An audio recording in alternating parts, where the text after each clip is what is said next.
What's up, everyone? Kevin Carrillo here, and I want to welcome you to the first episode of the Cannabinoid Connect podcast.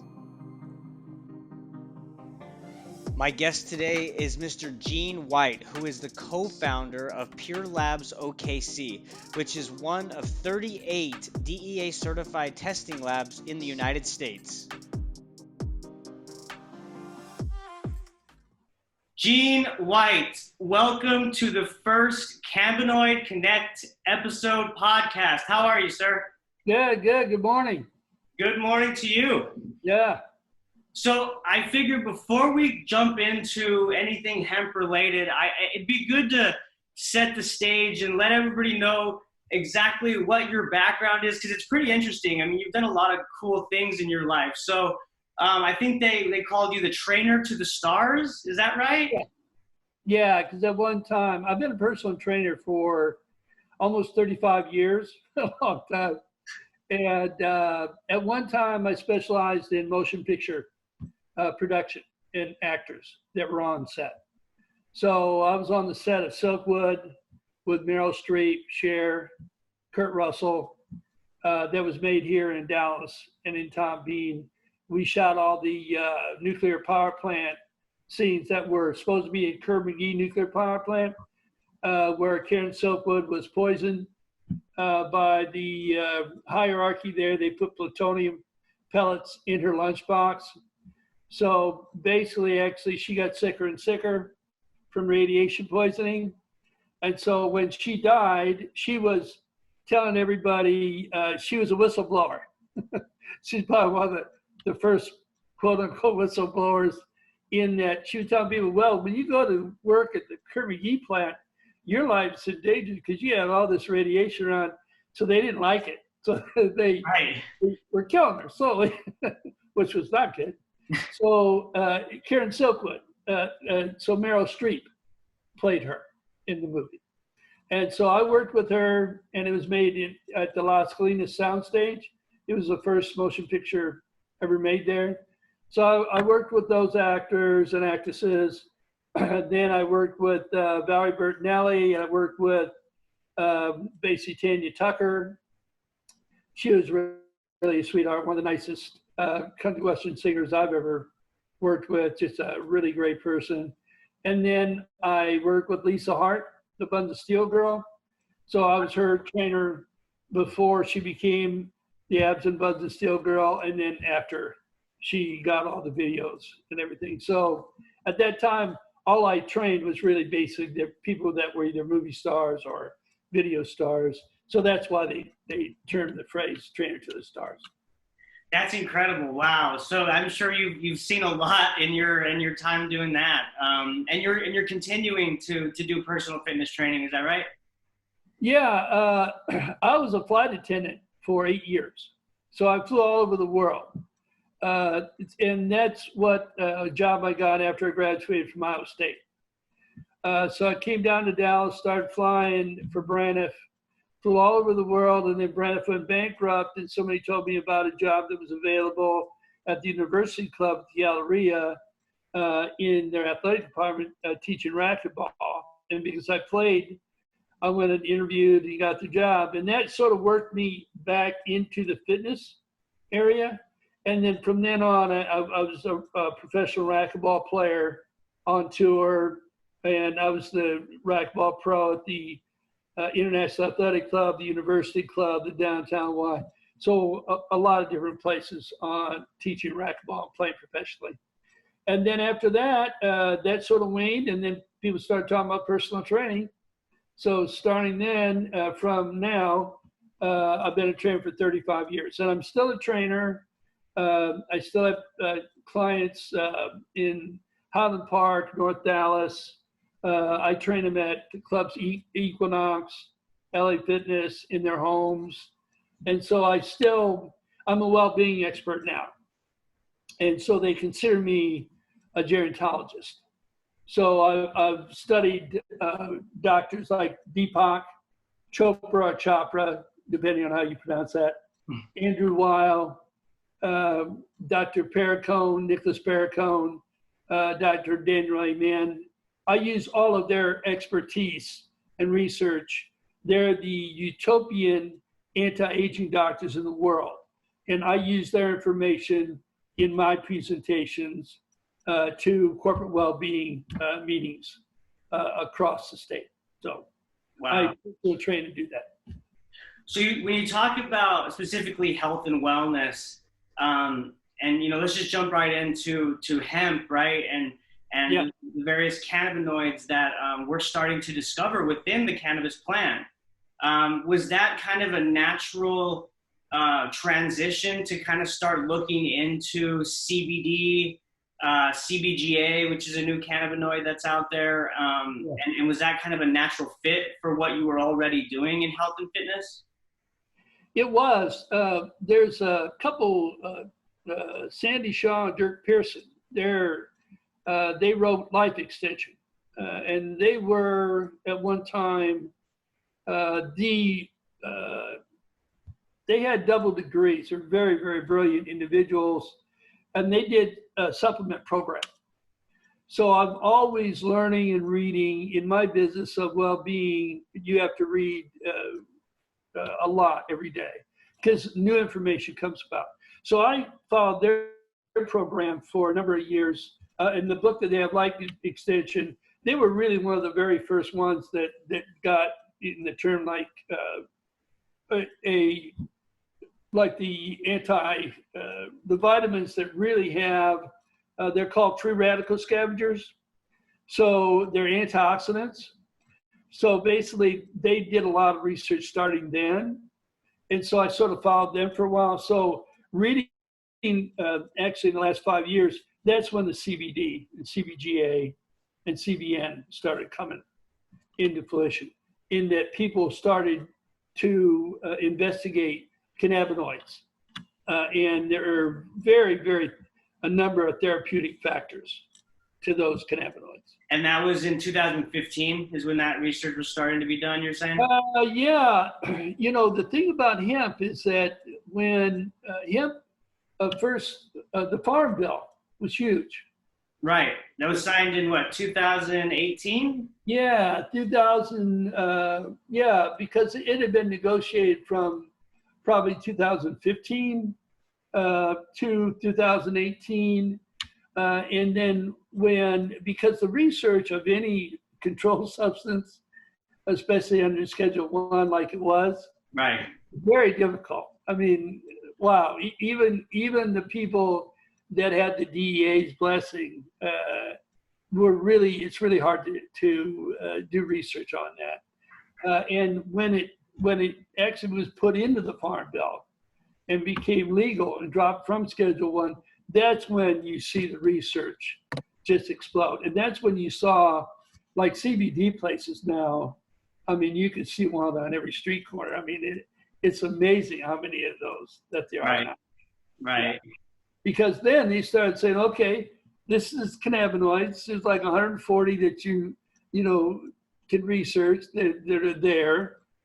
And so they started doing more and more research, and they found, okay, these, if you, what they call extract them or take them from the flower, it as a liquid, like a sublingual, where you put it under your tongue, it has this many beneficial features to it.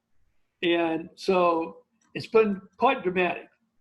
So, and I know, I mean, different things that it can treat in terms of anxiety, anti-inflammation. What are other things that help with? I'm glad you mentioned that. I've got those right here.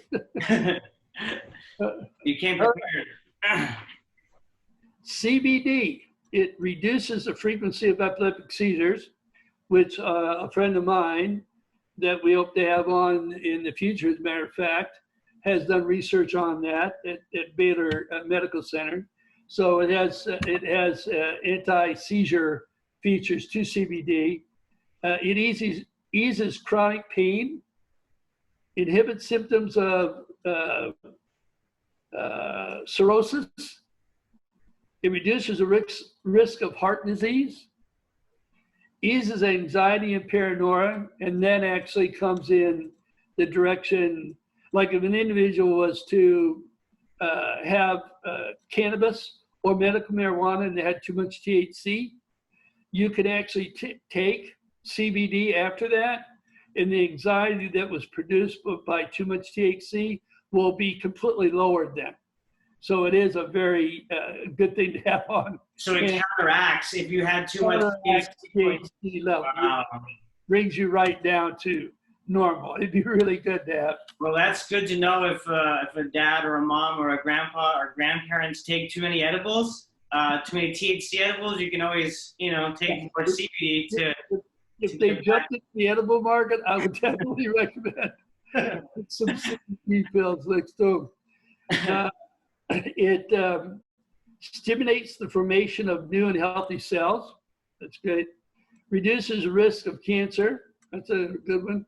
Contributes to the treatment of addictions, which basically just mellows you out and basically will put you in a place where you don't feel like doing something that may cause you harm. Right. It's the formation of autoimmune disease. That's really a good one. Eliminates adverse effects of THC. That's what we just mentioned. Right. And is an anti-inflammatory. So right now with the coronavirus, that's a huge one because you will be in worse position if you ever get corona if you have rampant inflammation in your body. So in most of the diseases that are very, very harmful, cancer, diabetes, corona, are, when you have them, you have an incredible amount of inflammation in your body. So one of the goals that you always want to do with whatever you're doing in life, getting more sleep, eating well, fighting stress, exercising, taking supplements, you want to basically diminish or inhibit inflammation in the body. It's really, really important. Wow. And what's amazing about what you just listed off is that's just one particular cannabinoid that we talked about, which is CBD, right? And I think you mentioned there's over 140, or there are 140 different cannabinoids within the cannabis plant. So we're basically just scratching the surface of actually what we are learning about the benefits, the health and wellness benefits of this plant. Is that right? Oh yeah, it's just ground floor completely. I mean, out of 140, we're really talking about 3. I've got CBGA here that stimulates the growth of new brain cells. Beautiful thing. Wow. Like that. Reduces pain. It has a. Hold on, let's talk about that for a second. Increases the growth of brain cells. So, yeah. Meaning if you have depleted brain cells, it just kind of it generates more, or it builds upon existing brain cells, or. Yeah, it would regenerate. It would, because the body's always changing, cells are always dying, and new cells are always being made. It would basically stimulate the production of the new cells to replace the old cells. So like Deepak says, your body actually, you get an entire new body about every 5 years from the dying of certain cells and then the reproduction. Now that's the thing about an antioxidant, to where a free radical scavenger and where you really like meditation. It works with your telomeres, and your telomeres can only be really regenerated a couple ways. Exercise is one way, meditation is another way, and the telomeres it's your DNA coding to where it's like a shoelace. Your telomere is the end of your shoelace where the plastic wraps around. As you go along in life and you have bad lifestyle factoring to where you don't get enough sleep, you don't get enough exercise, you don't eat right, you drink too much, all of those, it unravels the end of your DNA. So what happens is the DNA sequence at the end, it unravels, and there may be a couple of the letters that drop off. Well, you don't want that big time, because what happens is then when you re-multiply cells, it's not the original DNA, the pristine when you were 1 minute old cell. It's a mutated cell. So you really got to watch what you're doing on lifestyle. So your DNA, the reproduced or new cells, has the same exact DNA as when you were 1 minute old. So that's the one thing about these cells that it's growing. You want to do as much as you humanly can to eat right, sleep, Right. have light supplements, meditate. It's just like anything, right? I mean, if you're on a strict diet, or if you're on a pretty strict, exercise plan, you got to do all the other variables to get the most benefit or the most impact of what you're doing, right? You got to eat well, you got to sleep well, you got to maintain healthy habits. So that makes total sense. Yeah. Yep, you do. And I like Dr. Amen, Daniel Amen. He's a real good one. The Amen solution, because he comes from a well-being from the brain. Right. So he comes from, okay, if you treat your brain really, really well, you're going to get enough sleep, at least 8 hours. You're going to go ahead and you're going to fight stress. You're going to exercise, which sweating is a real thing that you need to do. Mm-hmm. You're going to go ahead and you're going to control the amount of alcohol you have. So I have to admit, he would love this part of CBGA in making new brain cells. Yeah. The pain reduction is great. It's an antibiotic. It has antibiotic properties. It prevents rosacea, or redness of the skin, which a lot of guys have.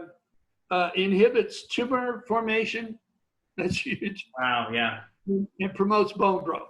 So that's all CBGA. Now, it's interesting, CBGA is very, very popular in Europe.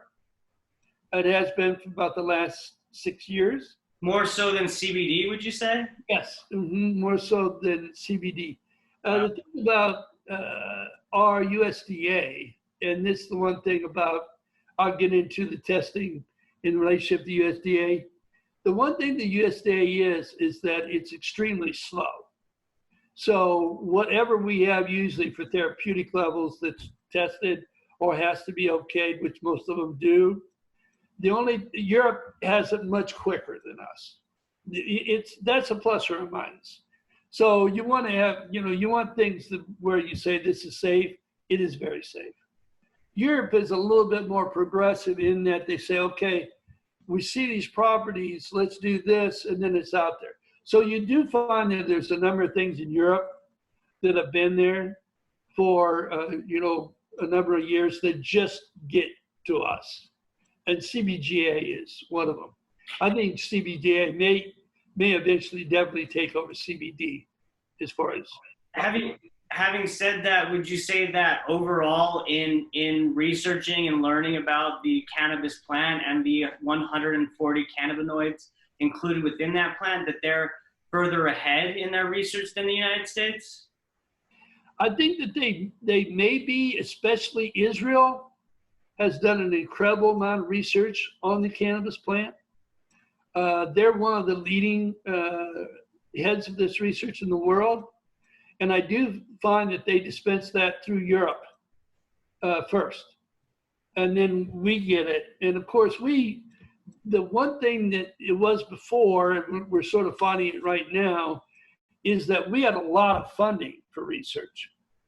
In the last 4 or 5 years, our funding for research medically has diminished, and we're just now getting it back to where it's opening up now and getting more and more money.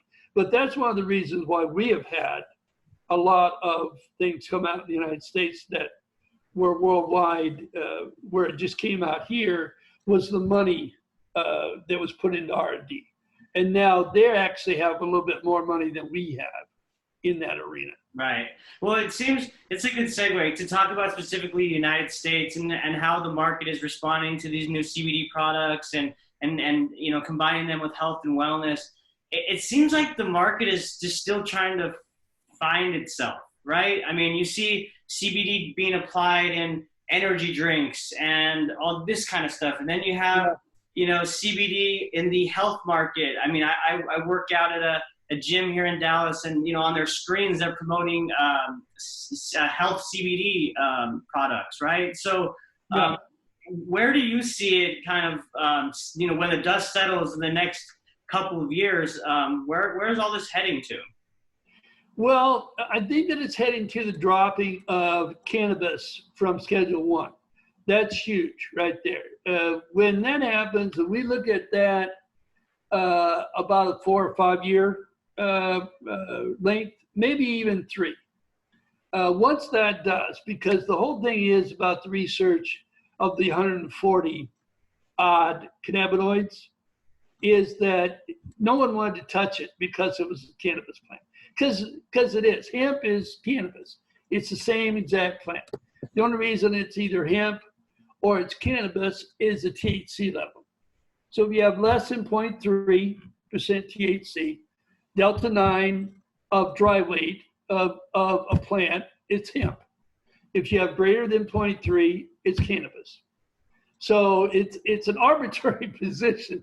It's the same plant. If you went to a hemp field and you drove by, you get the same aroma. The thing about the side of the plant would just, I mean, you could swear it was marijuana. So, and this is where your company comes in, right? So PureLabs OKC is one of 38 DEA-certified testing labs in the United States. Right. That's right. So where y'all fall into the process, obviously you have the farmers who are growing the hemp, and through federal regulation, those hemp plants must be under a 0.3 THC percent, right? Right. And so that's what you want to explain what your company does? Yeah, so being one of the 38 DEA registered labs that are allowed to do testing, the USDA just came out in December with what they call final rules. Their final rules said, okay, you have to use one of these labs to test your hemp to make sure that it's less than 0.3. And you need to use a certified sampler. So I would recommend to any of the hemp growers out there that are listening to our blog is that they go to the USDA's website under hemp. It has USDA hemp regulations. Easy to find, easy peasy. They have a section that says information for growers. Read that, know that like the back of your hand. It says information for testing labs. Know that like the back of your hand, because then you'll know what I'm doing, what PureLabs OKC is looking at. We use the Hplc method for potency. And what it does is, the rules are this. When you grow hemp, you have to have a certified sampler come to your grow, which is, you have to call one, can't do it yourself. They have to come and they have specific rules on how to take the samples from your crop. And this is 15 days before you pick it, before it's cultivated. It's not before that, it's not after that. It's 15 days. They show up and they take the sample. They send it to me. That's mainly because the potency levels could change after that 15-day period, right? That's exactly right. That's because the potency level could change. Now, what happens, and this is one of the things that hemp growers will know, 99.9% of them probably know, is that THC rises the older the plant is. So from 15 days, you got to know where the THC there is. And in that amount of time in between picking, they take the sample that day. They send that into our lab. They overnight it into our lab. The sampler does. Then we test it. Takes about 3 days. So the grower is going to have about 11 days to cultivate it. It can't be cultivated further than 15 days from that day. In other words, you've got the cultivation you got the point where they take the sample of 15, then you have that 15 days to actually cultivate it. It can't be cultivated 15 days after that point. So in that window from sampling, you got to pick it. You got to cultivate it. If it gets past 15 days, what happens is it gets stronger. And the other thing is that the THC is a characteristic of stress to a cannabis plant. So you have to know, and this is one of the features about growing cannabis, about growing hemp, that you got to know what stresses produces more THC. THC in a hemp plant is sort of like a defense mechanism. So the more and more you put this plant under when it's being grown, the higher and higher the THC is going to be. So you have to sort of really, I mean, you really have to not sort of, but you really have to know what you're doing when you grow this plant. Right. Exactly. That's why you'll find that more and more growers are doing it indoor. Many more growers are doing it. Greenhouses, I've heard, is kind of the best way to go, right? You don't have to worry about the outdoor, the seasons, the different climates. It's all kind of regulated and controlled inside. Yep. Yeah, and the thing is that it's just like any growing. A growing season for hemp outside is one. Right. You plant it just like corn. It goes through the season, you pick it. Your crop's done for the year. You want to go ahead and cultivate every 90 days. I mean, that's what right. you're talking about. Yeah, you want a greenhouse where you can control the humidity, you control the temperature, you control the lighting, all of that environment. That's really when you control the THC. God bless the growers out there, the farmers that are going to go ahead and plant a back field of 10 acres. What's the ratio of customers that y'all have for PureLabs OKC? Are the majority of them indoor growers with greenhouses, or do you see a lot of outdoor growers? Absolutely indoor. Indoor? Yeah, absolutely indoor. Because most of ours, of course, right now are cannabis, and the season for cultivation hasn't quite got there yet with the licenses that are given out. So in the next 4 or 5 months, we'll have a lot more hemp samples coming in. But the thing is that the cannabis people are, they're smart. They're farmers. They know, hey, listen, I'd rather be getting $100,000 to $150,000 every 90 days. Right. They get $250,000 once. They're going, hey, well, no, the first part sounds better to me. So, your business model is better if you have a greenhouse, and your control on your product is better if you have a greenhouse. Right. So I know in October 29, 2019, the USDA released their long-awaited industrial hemp regulations, which allowed for 46 states to begin growing hemp, producing hemp, but I know that those states were required to submit their regulation plans, their state plans. So Texas has gotten theirs in. They've already been, providing application or accepting applications for growers, and they've actually been giving licenses out.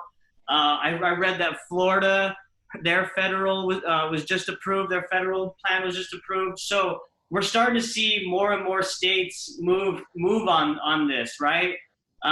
Let's talk about the applications of hemp. Why is hemp so important, and why is there such a huge opportunity for this industry right now? Well, I've got a list of that too. You came prepared, Gene. I got a list of it too. I would expect nothing less.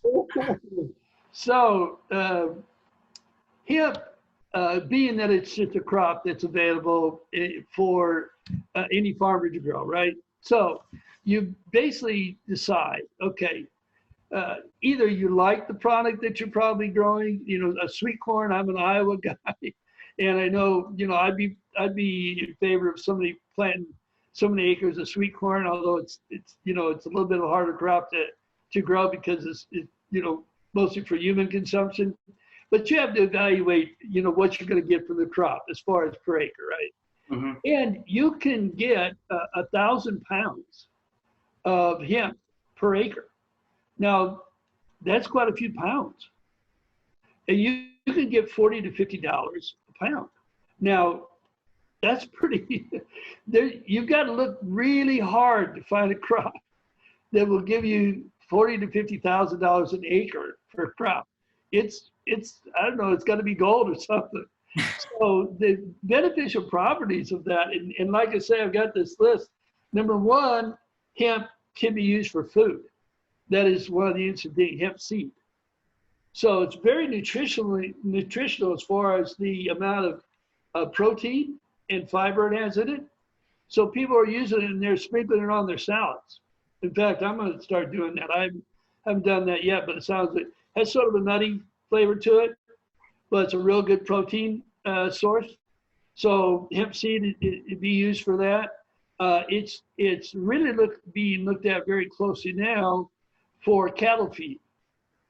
So now they're taking the seed, they're compressing it, they're making blocks for cattle, and they find very, very therapeutic value of a high protein seed from hemp to feed their cattle. So that's another side effect or another characteristic of it that's a very plus as far as growing hemp. The second one is paper. There'll be many, many more people now making paper from hemp. And of course, that's a beautiful thing because it's a rotating crop. It's not like we're going to be mowing down our forest that we need for the greenhouse effect. Right. So you're going to see. I also heard that the U.S. Constitution was printed on hemp paper. Is that true?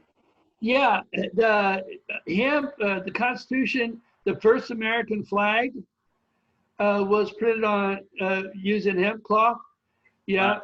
Flag, yeah, and Henry Ford made a car of hemp because it makes a real good plastic. Now it was hemp plus other plastic. The whole car was made from vegetables or plants, which is pretty cool. Wow. Not vegetables, but plants. So he did that as a prototype. He never started making it, but. So that the World War II, around that time, hemp was a huge plant in the United States. Most of the rope that was used in the huge ships that were in World War II that you see in the newsreels that were tied to the dock, the real thick ones, they're made of hemp, all hemp. So at one time, it was a very, very, useful crop in besides just with the CBD, CBGA, CBN, all the rest of the cannabinoids that went in it. There is a real progression or an idea, and this is the ones that you can look up are very nice, is what they call Hempcrete, and it's concrete that's made of hemp. So they're building houses. Wow. From this concrete, it breathes better, it's lighter, it's pest resistant, it's water resistant, it's more flexible. It's an incredible amount of pluses with Hempcrete. And so the houses that you see now, they are one builder that doesn't use anything but hemp to build their houses. They're very, very urban. They're very, module. They have beautiful glass fronts. So look that up sometime. And some of the houses are unbelievable. Yeah, I will. So it sounds like with all those different applications for hemp, there's no waste, right? Basically from the plant, even the biomass you can sell. Right? I mean, that's right. Even the fiber, the biomass, you can sell. And that's one of the advantages and one of the challenges that any farmer has. When you look at your crop, okay, what can I get? And the 40 to 50,000 an acre is more in tune to a high quality of CBD, CBGA, and CBN hemp, to where basically it's grown for an extract. It's grown, you know, in the idea that you sold it to an extract laboratory to make that, and even edibles out of it. But with the cattle feed, with the hempcrete, with the clothing, with the paper, it's amazing, because what you want as a farmer is you want a lot of different avenues to make money from your crop than one. I mean, you can imagine comparatively to like wheat or corn, you know, barley. I mean, it's the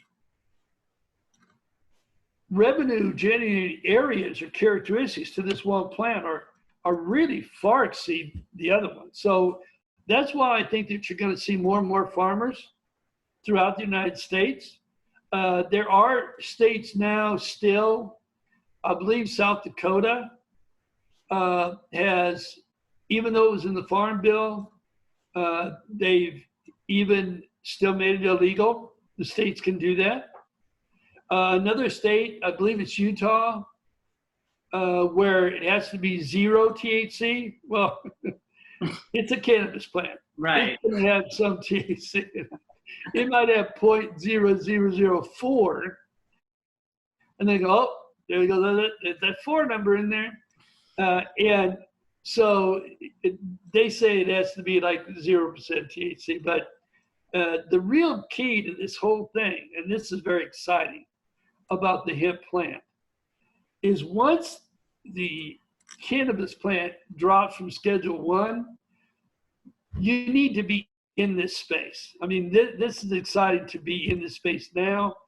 It is legal, but once that drops, you know, I mean, wow, game on from that period. And that's got to be inevitable. I mean, at some point, the federal government is going to have to remove cannabis from that Schedule 1 list because of how much opportunity hemp is showing, right? I mean, at some point, this all can be regulated. This can be mandated. We can do this the right way.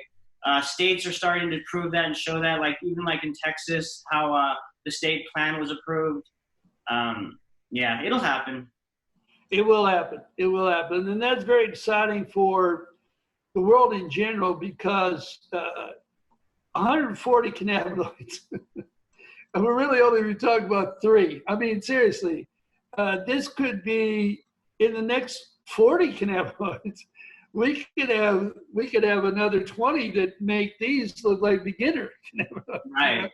So, but I know some of the best researchers in the world in this space, and they'll tell you UTA in Arlington has been researching this for years. And what they've been using, they couldn't use cannabis because you couldn't get a DEA certification even from a university. That's why Israel has been really ahead of us in that, and a lot is that they were able to get that plant and work with it. They were working with hops, which is interesting. Hops has a real similar chemical breakdown or analysis as hemp does, which is really interesting. So they were just dealing with hops. That's what they did their research on. And it could really translate into the cannabis space. But even people that had strong medical background or strong, you know, PhDs in research, they found it very limiting to do any research on the cannabinoids. So once that whole thing flips out, you know, once the prohibition of cannabis goes away, it's going to be an explosion. And that's why it's very exciting in the next 2 years to get into this space in any arena, because it's, I mean, I look at it as like the tech space of 15 years ago in California. You know, it's a very exciting time for cannabis and hemp. Absolutely. I totally agree with you. Yeah. I guess our last point here, given that you're in the industry as a one of 38 DEA certified testing labs, and with all the craziness going on with this pandemic, have you seen any slow, has it slowed down on your end? I'm sure farmers are still moving, but in terms of total operations within the industry, have things slowed, or what have you seen? They have slowed. My lab is predominantly doing the state of Oklahoma right now. Because it's medical marijuana, they're not recreational. Because it is a medicine, they put us under the essential business. So, but that being said, we've been open, we've been testing like normal. What you've got from the grower standpoint, and that's basically where the genesis of all this comes from. You have to have a flower first before you can make an extract, before you can make a liquid to put in an edible. You have to have flower. So there is nothing short of flower. It comes from there down. So that being said, and if you've ever been into a grow, which most people have not, because it's still actually a fledgling industry. After you grow it, the cultivation needs a lot of people. There's a lot of people that have to keep track of the plant and the watering, the nutrients, the circulation as far as the air. You have to have the right airflow in the room. For humidity, you have to fight all sorts of like mites. It really takes a lot of skill to grow cannabis. And at that point, it takes a number of people to pick it, to cultivate it.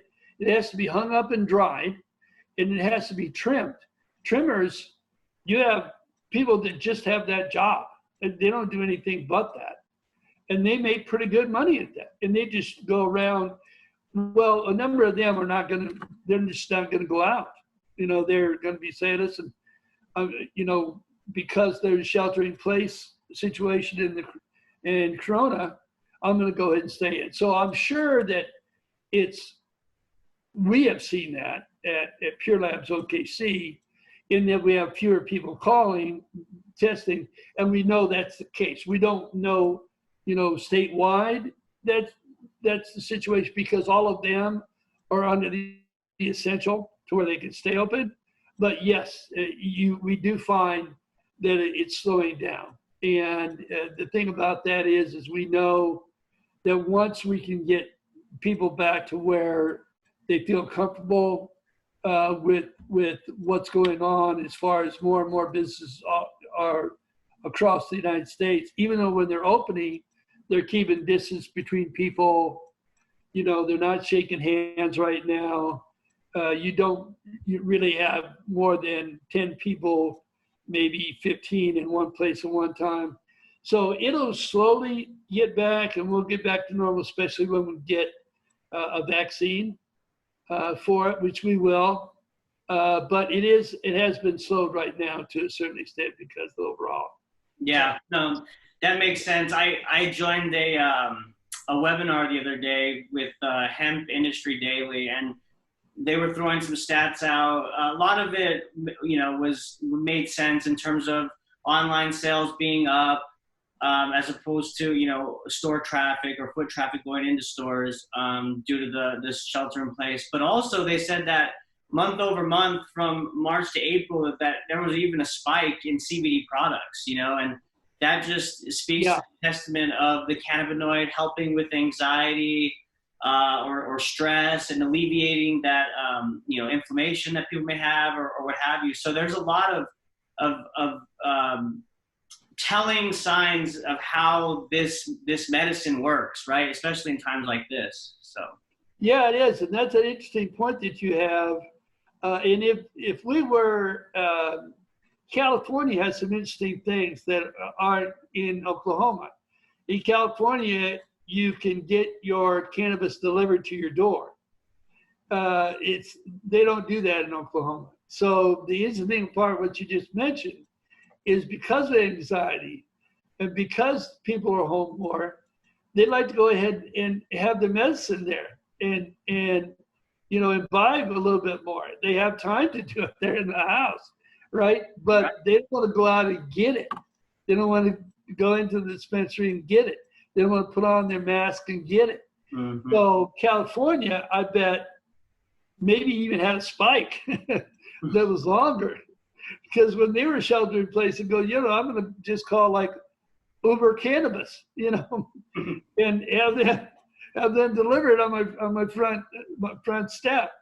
So I know that has affected the overall volume, but it's interesting how that when people use that vehicle for relaxation and to fight anxiety, even during a time when barely people are out, they will try to find a way to actually get there and get what they need, to really relax at home more.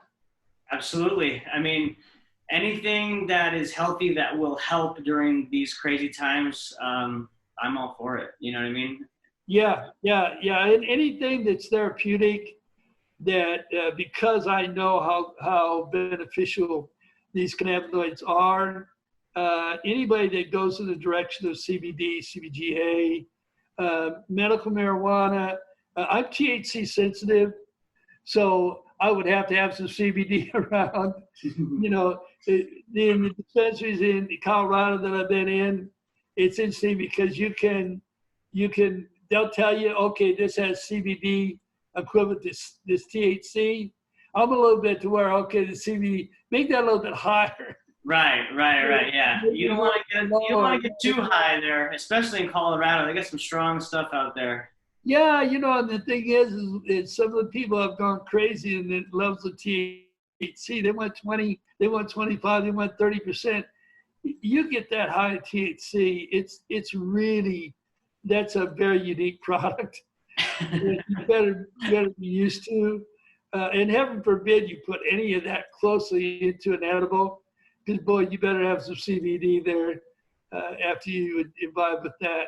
But yeah, I'm much more of a therapeutic direction of the CBD, CBGA, especially CBGA. I think that's really one of the strongest cannabinoids that's going to really hit its stride the next 2 to 3 years. Absolutely. I agree. And I can't wait to learn about all the other 138, 37 cannabinoids that are out there still. Yeah. We could have 3 that maybe could put these, make these look like beginners. So. That's right. Well, Gene, I want to thank you so much for your time today. This was very informative. And is there anything else you want to tell our audience? Maybe what PureLabs OKC's website and social media are? Yeah, it's just www.purelabsokc.com. And if anybody out there is needing testing, hemp or cannabis, we're there for you. You can send hemp through the mail, which is a beautiful thing. The Farm Bill, they want to promote commerce, so they put a specific law into the Farm Bill that says if this is hemp, you can put it in the mail, so you don't have to worry about getting in trouble putting hemp in the mail. So that's basically the beautiful thing. We can test any state in the entire union in Oklahoma City because it is hemp.